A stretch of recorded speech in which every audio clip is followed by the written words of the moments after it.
स्वागत है आपका आपके अपने YouTube चैनल एडवोकेट दीप लीगल हब में। आज के इस वीडियो में हम मेंटेनेंस के लॉ के बारे में बात करेंगे। हमारा मेंटेनेंस का लॉ कितना कमजोर है, आज के इस वीडियो में आपको ये बात समझ में आएगी। आज के इस वीडियो में आपको ये भी बताया जाएगा कि अगर आप मेंटेनेंस नहीं देते हैं, अगर भरण पोषण देने का आदेश पारित हो गया और आप नहीं देते हैं, तो इसके लिए क्या हो सकता है, आपके अगेंस्ट में क्या कार्यवाही हो सकती है।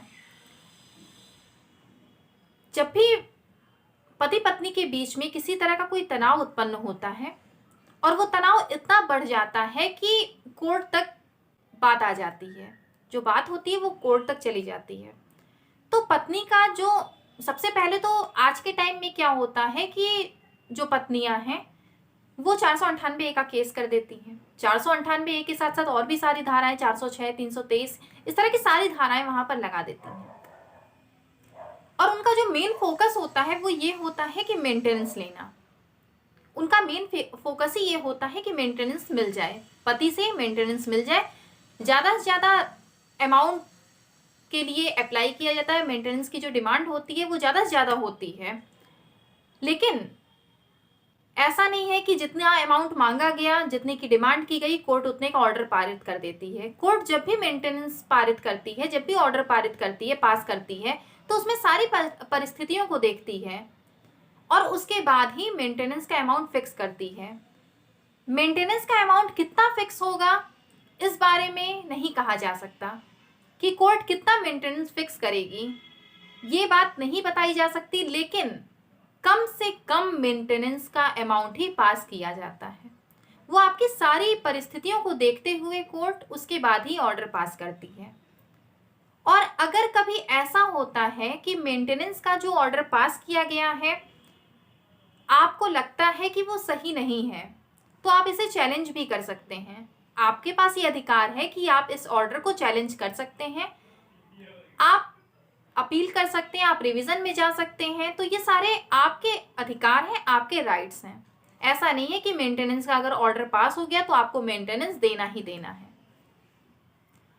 अगर जब भी कभी ऐसा होता है कि मेंटेनेंस का ऑर्डर कोर्ट के द्वारा पास कर दिया जाता है तो आप उसे चैलेंज करिए, आप उसे अपील में जाइए, आप रिवीजन में जाइए। अगर आप मेंटेनेंस नहीं देते, मेंटेनेंस का ऑर्डर पास हो गया और आप मेंटेनेंस नहीं देते, तो आपकी जो वाइफ है वो एग्जीक्यूशन में जा सकती है। एग्जीक्यूशन में भी कब जाएगी, तो वो तब जाएगी जबकि आपने उस ऑर्डर को चैलेंज नहीं किया या आप अपील या रिवीजन के लिए नहीं गए, तो आपकी वाइफ एग्जीक्यूशन में जा सकती है। अगर आपने चैलेंज कर दिया ऑर्डर को, आप अपील या रिवीजन के लिए चले गए हैं, तो फिर उस समय एग्जीक्यूशन के लिए नहीं एप्लीकेशन नहीं डाली जा सकती। ये तो बात हो गई कि अगर मेंटेनेंस का ऑर्डर पास हो जाता है तो फिर आप क्या कर सकते हैं।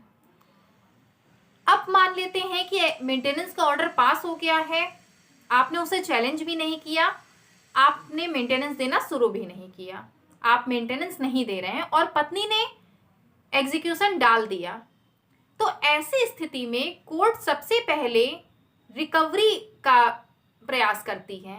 रिकवरी का प्रयास करती है मतलब कि कोर्ट सबसे पहले ये प्रयास करती है कि जो आपने अमाउंट नहीं दिया है, आपने जो मेंटेनेंस अभी तक नहीं देना स्टार्ट किया है, तो वो कोर्ट उस अमाउंट की आपसे रिकवरी करा ले।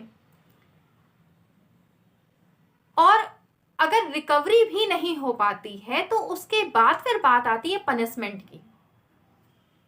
पनिशमेंट यहाँ पर मेंटेनेंस के केस में अगर आप मेंटेनेंस का अमाउंट नहीं देते तो मेंटेनेंस के केस में जो पनिशमेंट बताई गई है वो पनिशमेंट है 30 दिन के जेल की। आपको 30 दिन के जेल आपको हो जाती है। अब ये देखिए हमारा जो मेंटेनेंस का लॉ है वो कितना कमजोर है। आपने मेंटेनेंस का अमाउंट नहीं दिया, मान लेते हैं कि आपके लिए जो ऑर्डर पास हुआ है, जो आपको मेंटेनेंस देना है, तो वो जो ऑर्डर है वो 30 से 40 लाख रुपए तक का है और आपने नहीं दिया, आपने चैलेंज नहीं किया, आपने देना भी स्टार्ट नहीं किया, पत्नी ने एग्जीक्यूशन डाल दिया। कोर्ट ने रिकवरी का प्रयास किया, रिकवरी नहीं हो पाई, तो ऐसी कंडीशन में कोर्ट आपको जेल भेज देती है 30 दिन के लिए और आप 30 दिन की जेल से आपका ये जो 30 से 40 लाख रुपए है वो बच जाता है। तो यहाँ पर हमारा मेंटेनेंस का लॉ कितना कमजोर हो जाता है। लेकिन यहाँ पर भी आपको ये सोचना है कि आपके लिए ये 30 से 40 लाख रुपए ज्यादा महत्व रखते हैं या आपकी रेपुटेशन महत्व रखती है। अगर आप जेल जाते हैं, आपको 30 दिन की जेल होती है और आप जाते हैं, आप सजा काट करके चले आते हैं, तो इससे आपकी रेपुटेशन भी बहुत डाउन हो जाती है और बहुत सी ऐसी चीजें होती हैं जो कि हमें सोसाइटी में फेस करनी पड़ती हैं। तो लेकिन अगर हम दूसरे तरफ ये देखते हैं कि अगर इतनी चीजों से हमारा इतना अमाउंट बच जाता है, तो हमारा मेंटेनेंस का लॉ यहाँ पर कितना कमजोर हो जा रहा है और मेंटेनेंस न देने से हमारी अपनी लाइफ पर कितना इसका फर्क पड़ रहा है। तो ये सारी चीजें आपके ऊपर डिपेंड करती हैं कि आपके लिए क्या चीज ऐसी है कि आपके लिए बहुत महत्व रख रही है। लेकिन अगर हम बात करें मेंटेनेंस लॉ की, तो आज ये लॉ बहुत ही ज्यादा कमजोर है ऐसे मामलों में जहां पर कि पत्नी सच में उस मेंटेनेंस की हकदार है और पति सक्षम रहते हुए भी मेंटेनेंस नहीं देता।